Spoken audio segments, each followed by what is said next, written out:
Hello दोस्तों, computer zone channel में आपका स्वागत है। और आज की वीडियो में हम होम टैब को कवर करने वाले हैं। तो बिना किसी समय को बर्बाद किए हम लोग शुरू करते हैं। तो गाइज़, आपका एमएस वर्ड में जो होम टैब है वो यहाँ पे है, जैसा कि आपको दिख रहा होगा। अब टैब्स के अंदर अलग अलग ग्रुप होते हैं। तो आपको पता है कि होम टैब के अंदर हमारा जो पहला ग्रुप है उसका नाम है क्लिपबोर्ड, दूसरे ग्रुप का नाम फॉन्ट है, तीसरे ग्रुप का नाम पैराग्राफ है, चौथे ग्रुप का नाम स्टाइल्स एंड पांचवे का नाम एडिटिंग है। तो हम वन बाय वन सारे ऑप्शंस को देखेंगे। तो हमारा इस वीडियो के बाद आपका होम टैब में कोई भी डाउट नहीं रहने वाला है। तो चलिए फटाफट शुरू करते हैं।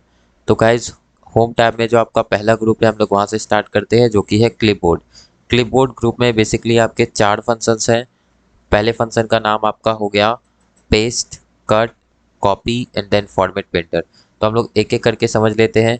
सबसे पहले हम लोग कट सबसे पहले हम लोग कट और कॉपी को समझ लेते हैं। तो गाइज, ये जो कॉपी वाला ऑप्शन है ये क्या होता है मैं बता देता हूँ। जैसे कि यहाँ पे मैंने लिखा कंप्यूटर कंप्यूटर।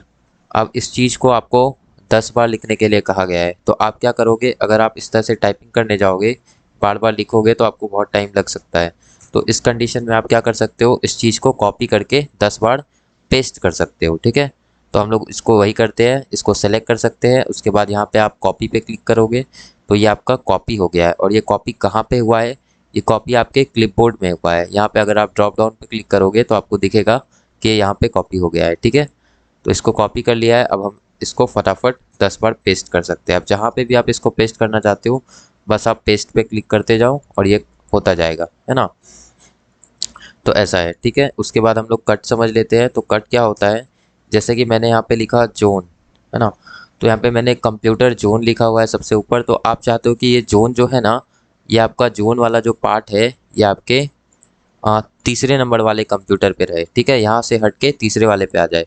तो आप क्या करोगे, इस जोन को यहाँ से कट कर लोगे। तो उसके लिए क्या करना होगा, आपको इसको पहले सेलेक्ट करना है। उसके बाद यहाँ कट पे क्लिक करना है। आप देख सकते हो वहाँ से वो हट चुका है जोन वाला लेटर। आपको थर्ड पे आ जाना है और यहाँ पे इसको क्या करना है, हमें सिंपली पेस्ट कर देना है। तो आप देख सकते हो वो जो जोन यहाँ पे था वो यहाँ से उठ के यहाँ पे आ चुका है। ठीक है, तो इसको कहा जाता है कट पेस्ट। अब जो हमारा आगे है वो है हमारा फॉर्मेट पेंटर। तो फॉर्मेट पेंटर का यूज़ आप कैसे करोगे वो मैं आपको बता देता हूँ। तो फटाफट आप यहाँ पे पहले हम पैराग्राफ को ले आते हैं एक। तो गैस, ये मेरा फार्मूला जनरेटेड पैराग्राफ है। आप भी इस फार्मूला का यूज़ करके इसको ला सकते हैं। ठीक है, आप बैक करके देख लो क्या था फार्मूला। अब आप देख सकते हो कि यहाँ पे बहुत सारे पैराग्राफ है ना। टोटल हमारे 1 2 3 4 5 पैराग्राफ है और पांचों एक जैसे दिख रहे हैं, है ना। तो हम क्या करेंगे, पहले आप देख सकते हो कि ये जो पहला पैराग्राफ है इसमें मैं चेंजेस कर रहा हूँ, कुछ फॉर्मेटिंग कर रहा हूँ। आप देख सकते हो ये जो हमारा पहला पैराग्राफ है वो बाकी सारे पैराग्राफ से अलग दिख रहा है। तो अगर आप चाहते हो कि आपका सारा जितना भी पैराग्राफ है, पांचों पैराग्राफ पहले जैसे पैराग्राफ के जैसा दिखने लगे, मतलब टेक्स्ट कॉपी ना हो, बस इसका एडिटिंग जो है, जो चेंजेस किए गए हैं वो कॉपी हो जाए, तो आप इस ऑप्शन का यूज़ करते हो, किसका, फॉर्मेट पेंटर का। तो हम लोग फटाफट इसको यहाँ से, आप जिसका भी एडिटिंग कॉपी करना चाहते हैं उसको सेलेक्ट करना है आपको, फॉर्मेट पेंटर पे क्लिक करना है और यहाँ देख सकते हो आप ब्रश जैसा आइकन बन जाएगा। आपको जिस पे भी सेम एडिटिंग को अप्लाई करना है आप सिंपली उस पर आप इस तरह से लगा दो। देख सकते हो सारा आपका पहले पैराग्राफ के जैसा एडिटिंग हो चुका है। अब आप पूछोगे कि ये वाला लाइन हमारा क्यों नहीं हुआ, ये इसलिए नहीं हुआ क्योंकि हमने इसको सेलेक्ट ही नहीं किया था, है ना। अगर आपको इसको भी करना है तो आप फिर से कोई भी एक वर्ड को का एडिटिंग कॉपी कीजिए और इस पे आके इस तरह से आप इसको लगा दीजिए। देख सकते हो आपका सारा पैराग्राफ एक जैसा हो चुका है। तो ये आपका क्लिपबोर्ड ग्रुप था जिसमें मेनली आपका कट, कॉपी, पेस्ट और फॉर्मेट पेंटर था। 4 ही ऑप्शन है, मैंने चारों समझा दिया है। चलिए अब आगे बढ़ते हैं। आगे जो हमारा ऑप्शन आ रहा है उसके लिए हम पहले नया पेज ले लेते हैं और फिर से एक पैराग्राफ को ले आते हैं। तो आप फिर से देख सकते हो पैराग्राफ लाने का फॉर्मूला यहाँ पे मैंने लिख दिया है। फिर से देख सकते हो हमारा पैराग्राफ आ चुका है चुटकियों में। उसके बाद गाइज यहाँ पे लिखा हुआ है फॉन्ट ग्रुप। ठीक है, फॉन्ट का मतलब होता है टेक्स्ट। ठीक है, तो अब जो भी एडिटिंग होगा ना वो आपके टेक्स्ट पे होगा। तो टेक्स्ट पे एडिटिंग करने के लिए हमको सबसे पहले उसको क्या करना पड़ेगा, सेलेक्ट करना पड़ेगा। तो हम पहले पैराग्राफ के टेक्स्ट को सेलेक्ट कर चुके हैं, मतलब पहले पैराग्राफ को सिलेक्ट कर चुके हैं। सबसे पहला जो ऑप्शन आपका आ रहा है कैलेबरी बॉडी लिखा हुआ है यहाँ पे। तो जैसे हम लोग बचपन में कर्सिव राइटिंग करते थे ना, वो एक फ़ॉन्ट स्टाइल होता था ना, वैसे ही ये भी आपका एक फ़ॉन्ट स्टाइल का नाम है। तो यहाँ पे आप और भी बहुत सारे फ़ॉन्ट स्टाइल दिए गए हैं, आप अपने हिसाब से चेंजेस कर सकते हो। सारा आपका सीरियल वाइज अरेंज किया हुआ है अल्फ़ाबेटिकल ऑर्डर में। आप देख सकते हो जो ए वाला है वो ऊपर है और अब कोई जेड से है तो वो नीचे चला गया है ना। तो इस हिसाब से आप कर सकते हो। आप देख सकते हो पहला वाला जो है हमारा बुक एंटीक हो गया है, बुक एंटीक फॉन्ट स्टाइल कहेंगे इसको दोस्तों। और हमारा दूसरा वाला जो है वो कैलिबरी बॉडी है। तो इस तरह से आप चेंजेस कर सकते हो, ठीक है। तो इसको कहा जाता है फॉन्ट स्टाइल। उसके जस्ट बगल में आपका जो 11 लिखा हुआ है इसको कहते हैं फॉन्ट साइज, ठीक है। तो ये अगर आपको आपके टेक्स्ट का साइज को चेंज करना है तो आप यहाँ से उसको कर सकते हो। देख सकते हो ये साइज चेंजेस हो गया है। आप जो मिनिमम साइज यहाँ से चेंज कर सकते हो वो 8 है और मैक्सिमम साइज जो कर सकते हो वो 72 है गाइस, ठीक है। चलिए, और अगर आपको इससे ज़्यादा करना है यानी 8 से कम करना है और 72 से ज़्यादा फ़ॉन्ट साइज़ करना है, उसका भी एक ट्रिक है, मैं आगे बताऊंगा वो ट्रिक आप कैसे लगाओगे। तो अभी फ़िलहाल के लिए हम लोग नीचे आ जाते हैं। यहाँ पे आपका बी ऑप्शन लिखा हुआ है। बी का मतलब होता है बोल्ड। बोल्ड का मतलब जो आपका टेक्स्ट है ना वो थोड़ा सा थिक हो जाएगा। थिक का मतलब होता है थोड़ा सा मोटा हो जाएगा, ठीक है। तो आप देख सकते हो ये बिल्कुल हमारा मोटा हो चुका है टेक्स्ट। ओके गाइस, उसके बगल में जस्ट आपके इटैलिक है। देख सकते हो टेक्स्ट थोड़ा सा तिरछा हो जाएगा। उसके जस्ट बगल में आपका अंडरलाइन है। अब आप अंडरलाइन भी 8 तरीके से कर सकते हैं, है ना। ये जो आपको बॉक्स दिख रहा है ना इसको ड्रॉप डाउन बॉक्स कहते हैं। कौन सा बॉक्स? ड्रॉप डाउन, है ना। ड्रॉप का मतलब गिरना, डाउन का मतलब नीचे की ओर, है ना। तो यहाँ से आप अलग अलग तरीके से अंडरलाइन लगा सकते हो। जैसे एक नॉर्मल अंडरलाइन हो गया, उसके बाद आप डबल अंडरलाइन लगा सकते हो, उसके बाद थिक अंडरलाइन है। तो इस तरह से आपको 8 अंडरलाइन दिए हुए हैं, ठीक है। तो आप अलग अलग अपने कंप्यूटर या डेस्कटॉप पे ट्राई ज़रूर से कर लेना। उसके बाद का जो हमारा इफेक्ट है उसको कहा जाता है स्ट्राइक थ्रू इफेक्ट। तो गैस आप देख सकते हो यहाँ से ये स्ट्राइक थ्रू इफेक्ट क्या करता है, आपका बीचों बीच टेक्स्ट के बीचों बीच लाइन खींच देता है, ठीक है। तो ये आपका स्ट्राइक थ्रू इफेक्ट कहलाता है। उसके बाद हमारा है, पढ़िए क्या है, सबस्क्रिप्ट और सुपर स्क्रिप्ट। ये दोनों ऑप्शन बहुत ही यूज़फुल है। ये कैसे करेंगे आप यूज़, मैं बताता हूँ। जैसे गैस यहाँ पे आपको लिखना है एक्स स्क्वायर, बट ये अभी आपका x2 कहलाएगा, एक्स स्क्वायर नहीं, ठीक है। तो आपको एक्स स्क्वायर लिखने के लिए इस 2 को सेलेक्ट करना है और इसको सुपर स्क्रिप्ट कर देना है ऊपर की ओर। अब आप देख सकते हो कि इसको आप कहोगे एक्स स्क्वायर। देख सकते हो अब ये एक्स स्क्वायर बन गया है। और इसी 2 को अगर आपको नीचे ले जाना है तो आप यहाँ पे करेंगे सबस्क्रिप्ट। देख सकते हो ये ऊपर चला गया सुपर स्क्रिप्ट से और नीचे आ गया सब स्क्रिप्ट से। तो ये चीज़ आप कर सकते हो सब स्क्रिप्ट से और सुपर स्क्रिप्ट से, ठीक है। ओके, आगे आ जाते हैं हम लोग थोड़ा सा। उसके बाद हम लोग देख लेते हैं यहाँ पे, आप देख सकते हो यहाँ पे लिखा हुआ है ये वाला ऑप्शन, चेंज केस। अब ये केस क्या होता है ना, हम लोग बचपन में कैपिटल लेटर्स और स्मॉल लेटर्स में लिखते थे ना। तो जो कैपिटल लेटर्स होता है ना उसको कंप्यूटर के भाषा में कहा जाता है अपर केस, और जो स्मॉल लेटर्स होता है ना उसको कहा जाता है लोअर केस, ठीक है। तो ये टोटल हमारे जो वर्ड पे है टोटल 5 केस दिए हुए रहते हैं। आप 5 तरीके से लिख सकते हैं बेसिकली अपने पैराग्राफ को, वर्ड को। पहला जो है आपका सेंटेंस केस। इसमें क्या होता है ना, जो आपका पहला लेटर होता है ना वो कैपिटल होता है। जो इंग्लिश का रूल है ना कि कुछ भी लिखने से पहले पहला लेटर जो होगा वो कैपिटल होगा, बाकी सारा स्मॉल होगा, तो वो आपका सेंटेंस केस कहलाता है। लोअर केस में आपका सारा लेटर्स स्मॉल हो जाता है। आप देख सकते हो सारा स्मॉल हो गया ये वाले पैराग्राफ का। तीसरा जो है आपका अपर केस, इसमें आप लोग को पता है सारा कैपिटल हो जाएगा, देख सकते हो गया है। एंड आपका उसके बाद है कैपिटलाइज इच वर्ड। इसमें क्या होता है ना कि आपका जो हर वर्ड है ना उसका पहला लेटर कैपिटल होगा। जैसे टू का टी कैपिटल, मेक का एम कैपिटल, योर का वाई कैपिटल, है ना। चलिए, और आपका जो लास्ट केस है ये जस्ट अपोजिट है। इसका आपका जो पहला लेटर है वो स्मॉल हो जाएगा और बाकी सब स्मॉल कैपिटल हो जाएगा, सॉरी गाइस। तो आप देख सकते हो पहला टी स्मॉल है, ओ कैपिटल, एम स्मॉल है, ए के ई कैपिटल। तो चलिए हम लोग वापस से इसको जो नॉर्मल हम लोग का होता है फॉन्ट सेंटेंस केस उसमें चेंज कर देते हैं। देख सकते हो क्या हुआ सेंटेंस केस में, पहला लेटर कैपिटल बाकी सब स्मॉल। चलिए आगे आ जाते हैं, थोड़ा सा नीचे आ जाते हैं। यहाँ पे पढ़िए क्या लिखा हुआ है, टेक्स्ट हाईलाइट कलर। तो टेक्स्ट हाईलाइट कलर क्या होता है, हम लोग बचपन में हाईलाइटर यूज़ करते थे ना इंपॉर्टेंट पॉइंट्स को मार्क करने के लिए। तो ये आपके वर्ड पे भी दिया हुआ है, तो आप यहाँ से सेलेक्ट कर सकते हो। मैंने इस बटन का नाम आपको जस्ट बताया था यहाँ पे, ड्रॉप डाउन बटन, ठीक है। तो आप यहाँ पे क्लिक करो, अलग अलग कलर से आप हाईलाइट कर सकते हो, है ना। अलग अलग कलर दिया है, जैसे आपको ग्रीन से करना है तो आप ग्रीन से कर सकते हो। मान लो आपका ये वाला जो पॉइंट है ये इंपॉर्टेंट है, तो आप यहाँ पे आओ, ब्रश चुनो यहाँ से, यहाँ से आप जहाँ भी मारना चाहते हो वहाँ तक आप इस तरह से मार सकते हो। ठीक है, चलिए आगे आ जाते हैं। लास्ट बट नॉट लीस्ट हमारा फॉन्ट कलर है। ठीक है, अभी आपका जितना भी चीज़ हो रहा है उसमें आपका जो टेक्स्ट का कलर है, जैसे कि यू कैन पेस्ट लिखा हुआ है ना, इसका जो कलर है ये आपका ब्लैक का ब्लैक ही है। अब हम लोग का फॉन्ट का कलर चेंज होगा। ठीक है, अभी देख सकते हो ये ब्लैक कलर से लिखा हुआ है। अभी हम इसको चेंज करते हैं। तो इसको चेंज करने के लिए हम पहले सेलेक्ट कर लेंगे। सेलेक्ट करने के बाद यहाँ पे आ जाना है और आपको जो सा भी कलर पसंद हो यहाँ से आप वो कलर को सेलेक्ट कर सकते हैं। ठीक है, चलिए आगे हमारा ग्रुप है, एक और बच गया last option guys, clear all formatting. Formatting का मतलब होता है वर्ड पे एडिटिंग। ठीक है, और क्लियर का मतलब होता है डिलीट करना। ठीक है, तो आप अगर फॉर्मेटिंग को डिलीट करना चाहते हैं, फॉर्मेटिंग का मतलब जो भी चेंजेस किया गया है उसको डिलीट करना चाहते हैं, तो वो इस ऑप्शन से होता है। ठीक है, वो कैसे होता है मैं आपको बताता हूँ। आपको जिस भी चीज़ का एडिटिंग को डिलीट करना है, मान लो आपको इस पूरे डॉक्यूमेंट को वापस से नॉर्मल करना है, तो आप क्या करोगे, सबसे पहले तो सिलेक्ट कर लोगे। सेलेक्ट करने के लिए आप कंट्रोल ए दबा सकते हो।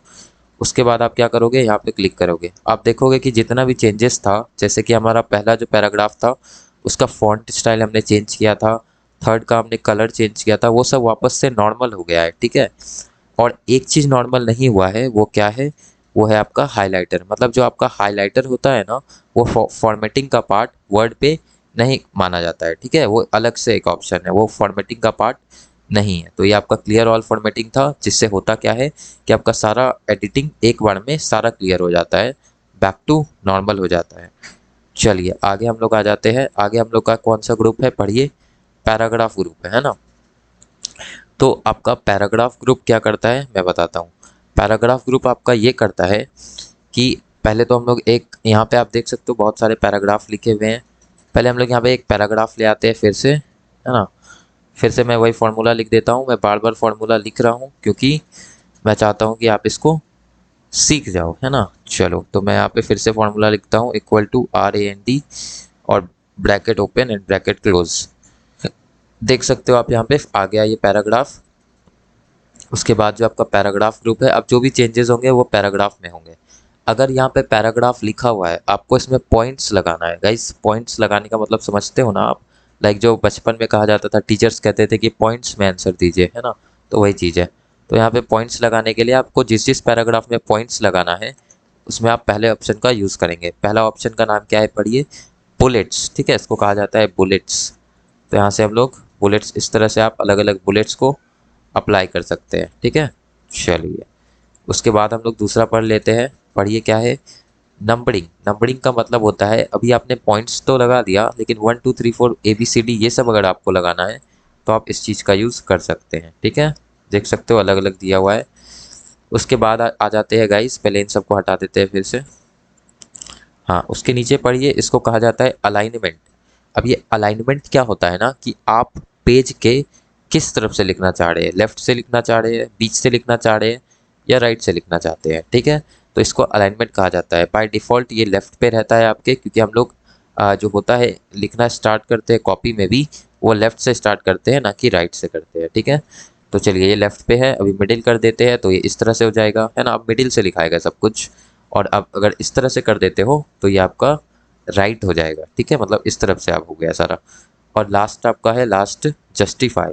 जस्टिफाई में क्या होता है ना, आप देखो यहाँ पे सारा चीज़ बहुत पॉलिश्ड हो गया है। पॉलिश्ड का मतलब बहुत एकदम अच्छा लग रहा है देखने में, है ना। जैसे आपका एक अभी लेफ्ट करता हूँ, ठीक है, आप यहाँ पे देखोगे कि बहुत सारा वेरिएशन हो रहा है। यहाँ पे लास्ट में आप देखोगे इतना सारा वेरिएशन है, मतलब कोई आपका लाइन लंबा हो गया है, कोई छोटा हो गया है। तो जस्टिफाई में क्या करता है ना ये, कि दोनों तरफ के मार्जिन जो होता है ना, मार्जिन का मतलब जो खाली स्पेस है ना पेज में चार वर्ड, उसको मार्जिन कहेंगे, उसको ये मैनेज करके बराबर कर देता है।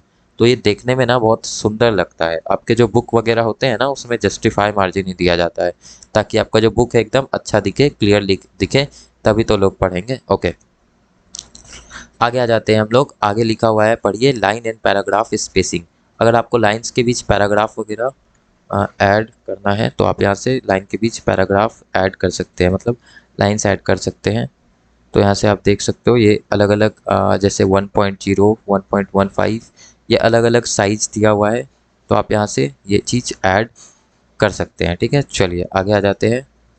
आगे पढ़िए क्या लिखा हुआ है, इंक्रीज इंडेंट डिक्रीज इंडेंट। ये बहुत आसान है, आप देख सकते हो इसमें आपका पैराग्राफ जो है लेफ्ट की ओर शिफ्ट होता है इंक्रीज इंडेंट में, और डिक्रीज में इधर शिफ्ट होता है। उसके बाद आपका नीचे है शेडिंग, ये आपका बैकग्राउंड को कलर करता है। उसके बाद आप आ जाइए, लिखा हुआ है शॉर्ट। शॉर्ट क्या करता है ना, आपके जो ये पैराग्राफ है इसको अरेंज करता है, ठीक है। तो अरेंज करने का मतलब ये है कि आप इस तरह से देख रहे हो बहुत सारा पैराग्राफ है, इसको अरेंज करने के लिए लाइक आप 1 2 3 4 कोई अल्फ़ाबेटिकल अरेंज होगा तो ए वाला नंबर पहले आएगा, है ना, बी वाला बाद में आएगा, उसी तरह से आपको अरेंज करना है। तो आप यहाँ से इसको अरेंज कर सकते हैं, ठीक है। पैराग्राफ को यहाँ पे असेंडिंग में कर सकते हो और डिसेंडिंग में कर सकते हो, ठीक है। इसको मैं थोड़े और अच्छे से समझा देता हूँ आपको। जैसे यहाँ पे मैंने लिखा एप्पल, ठीक है। उसके बाद मैंने लिखा लाइक बॉल। उसके बाद मैंने लिखा लाइक फिर से लिखा मैंने ए से कुछ एरोप्लेन, ठीक है। तो अल्फ़ाबेटिकल वे में अगर देखा जाए तो आपका सबसे पहले एप्पल आएगा, फिर एरोप्लेन आएगा, फिर बॉल आएगा, है ना। तो वही चीज़ ये यहाँ पे करता है, असेंडिंग और डिसेंडिंग। असेंडिंग में अगर हम चेंज करते हैं तो आप देख सकते हो पहले आपका एरोप्लेन आएगा, फिर एप्पल और फिर बॉल। और अगर आप डिसेंडिंग में कर दोगे तो आपका जस्ट उल्टा हो जाएगा, है ना। देख सकते हो, इसको कहा जाता है सॉर्ट। सॉर्ट का मतलब अरेंज करना चीज़ों को। उसके बाद आपका लास्ट है, last but not least, borders. अब बॉर्डर्स आपका कैसे काम करता है वो भी देख लीजिए। जैसे कि यहाँ पे एक पैराग्राफ है, इसको सेलेक्ट कर लिया हमने और यहाँ पे बॉर्डर्स पे आ जाते हैं। आप देख सकते हो अलग अलग टाइप का बॉर्डर दिया हुआ है, ये सब आप ट्राई कर सकते हो अपने सिस्टम पे किस में क्या होगा। जैसे बॉटम बॉर्डर हो गया, टॉप बॉर्डर हो गया, तो अलग अलग दिया हुआ है। उसके बाद आपका है स्टाइल्स ग्रुप। स्टाइल्स में आप हेडिंग वगैरह बना सकते हो। जैसे कोई भी पैराग्राफ होगा उसका हेडिंग बनाना है तो आप उसको वो कर सकते हैं। जैसे कि इसका मैं हेडिंग दे देता हूँ, जैसे कि मैंने इसका हेडिंग दिया इन्फॉर्मेशन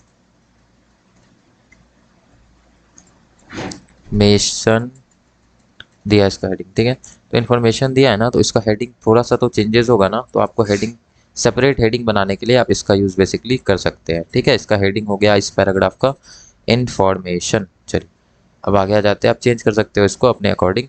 उसके बाद है आपका फाइंड ऑप्शन। फाइंड ऑप्शन क्या करता है, आपके वर्ड्स को ढूंढता है, ठीक है। कोई वर्ड्स आपको नहीं मिल रहा है, आपका बहुत बड़ा डॉक्यूमेंट है, तो ये उसको फाइंड करेगा। तो फाइंड पे क्लिक करना है आपको और यहाँ से ढूंढना है। जैसे हम एक वर्ड ढूंढते हैं ऑनलाइन, देख सकते हो जहाँ जहाँ ऑनलाइन ON, जैसे जैसे मैं लिखता जाऊँगा ये सर्च करता जाएगा और इसको ये हाईलाइट कर देगा येलो कलर से। आप देख सकते हो दो जगह ऑनलाइन है, इसने खोज लिया है और दोनों आपको हाईलाइट कर दिया है, एक आपका यहाँ पे है और एक आपका यहाँ पे है। तो बस इतना ही काम है इसका। उसके आगे है रिप्लेस। अब रिप्लेस का काम बहुत ही अच्छा है। जैसे यहाँ पे है आपको जिसको रिप्लेस का मतलब होता है एक वर्ड से दूसरे वर्ड को चेंज करना। तो आपको अगर ऑनलाइन के जगह आपके पूरे डॉक्यूमेंट में ऑनलाइन लिख लिया है अपने गलती से और उसके जगह आपको ऑफलाइन लिखना था, तो आप ऊपर लिखो ऑनलाइन और नीचे लिख दो ऑफलाइन। और अगर आप चाहते हो एक एक करके ये रिप्लेस हो तो रिप्लेस क्लिक करो। आप चाहते हो सारा जितना बार भी ऑनलाइन लिखा हुआ है वो एक बार में सारा ऑफलाइन हो जाए तो आप रिप्लेस ऑल करो। तो हम लोग एक बार में चाहते हैं तो रिप्लेस ऑल करते हैं। यहाँ लिखा रहा है all done, we made 2 replacement, मतलब 2 ही बार था, मैंने आपको फाइंड में दिखाया भी था और इसने दोनों को रिप्लेस कर दिया है। देख सकते हो यहाँ पे एक ऑफलाइन आ गया है और एक कहीं पे यहाँ पे आ गया है ना। लास्ट ऑप्शन है, last but not least, select. Select का मतलब होता है आपको किसी चीज़ को सेलेक्ट करना है। जैसे सेलेक्ट ऑल है ना, तो सेलेक्ट ऑल का शॉर्टकट की भी मैंने आपको बताया, Ctrl+A। आप या तो Ctrl+A दबाओ या तो यहाँ से सेलेक्ट कर लो। उसके बाद है सेलेक्ट ऑब्जेक्ट। ऑब्जेक्ट क्या होता है ना, ऑब्जेक्ट आपका कोई भी चीज़, जैसे कि आपका पिक्चर हो गया, टेबल हो गया, जिसको इंसर्ट करने से ना क्या होता है ना कि आपका अगर फॉर्मेट टैब आ जाए, एक एक्स्ट्रा टैब आ जाए, इसके बारे में मैं आगे पढ़ाने वाला हूँ, तो उसको ऑब्जेक्ट कहा जाता है, ठीक है। जैसे यहाँ पे मैंने एक रेक्टेंगल इंसर्ट किया और यहाँ पे एक फॉर्मेट आ गया है, सेव फॉर्मेट, मतलब ये जो आपका रेक्टेंगल शेप है ये क्या है, एक ऑब्जेक्ट है, ठीक है। तो इसको सेलेक्ट करने के लिए आपका ये वाला ऑप्शन काम आता है। चलिए इसके बारे में आगे मैं अब आगे के वीडियोज़ में और डिस्कस करने वाले हैं। उसके बाद आते हैं हम लोग select all text with similar formatting, मतलब वो सारे टेक्स्ट सेलेक्ट कर दीजिए जिसका फॉर्मेटिंग सिमिलर है। अभी तो हमारे सारे टेक्स्ट का फॉर्मेटिंग लगभग सिमिलर है क्योंकि हमारा जितना भी पैराग्राफ है सभी में क्या है, फॉर्मेटिंग सिमिलर है। तो यहाँ पे आप देख सकते हो सारा सेलेक्ट हो गया है ना। अभी हम किसी दो का सिमिलर करते हैं, जैसे इसमें हम लोग चेंजेस करते हैं। इटैलिक हटा दिया मैंने और इसका भी इटैलिक मैंने हटा दिया। अब ये दोनों एक जैसे हो गए हैं और ये सारे एक जैसे। तो अब सेलेक्ट करते हैं हम लोग, सेलेक्ट, देख सकते हो ये दोनों एक जैसा का फॉर्मेटिंग किया हुआ था, तो ये दोनों सेलेक्ट हो गया। चलिए ये था आपका ऑप्शन ये। और last but not least selection pan. तो सिलेक्शन पैन नाम से ही पता चल रहा है, ये जो है ना आपका क्या करता है, जितना भी आपका ऑब्जेक्ट वगैरह है ना उसका नाम दिखा देता है ये। तो अभी तो कोई भी ऑब्जेक्ट नहीं है इसलिए कोई भी नहीं दिखा रहा है, तो एक ऑब्जेक्ट लेते हैं। तो यहाँ से इंसर्ट पे जाएंगे और यहाँ से शेप्स पे जाएंगे और यहाँ पे ये देखिए एक मैंने यहाँ पे रेक्टेंगल लिया है। तो आप देख सकते हो ये जो रेक्टेंगल है ये एक ऑब्जेक्ट है और इसका नाम यहाँ पे आ गया है। इसको आप यहाँ से शो हाइड कर सकते हो। वैसे इस फीचर का काम क्या है ना, ज़्यादा कुछ खास काम नहीं है, बस इसका काम है कि आपको नाम दिखा देना शेप्स वगैरह का, कितने ऑब्जेक्ट्स आपके पूरे डॉक्यूमेंट में है वो सारा एक जगह लिस्ट तैयार कर देना। ठीक है, बस इतना ही काम है इसका। तो इसका आपको ज़्यादा यूज़ भी नहीं पड़ेगा, तो इसको अभी हटाते हैं। चलिए यहाँ से मैं क्लिक कर देता हूँ इसको डिलीट पे। तो गाइज़ ये मैंने आपका पूरा होम टैब बता दिया है। कोई भी अगर छूट गया है कोई चीज़ आपको समझ नहीं आ रहा है तो आप बेझिझक कमेंट सेक्शन में कमेंट करें, मैं इससे भी इजी तरीके से बताने का प्रयास करूँगा। ठीक है, चलिए मिलते हैं अगली बार हम लोग इंसर्ट टैब के साथ। ठीक है, तब तक के लिए अपना ध्यान रखें, अपने घर वालों का ध्यान रखें। Thank you so much. अगर आपको वीडियो अच्छी लगे तो शेयर करें, सब्सक्राइब करें, चैनल को लाइक करें। चलिए धन्यवाद, मिलते हैं हम लोग किसी और चैनल में या किसी और वीडियो में। चलिए बाय।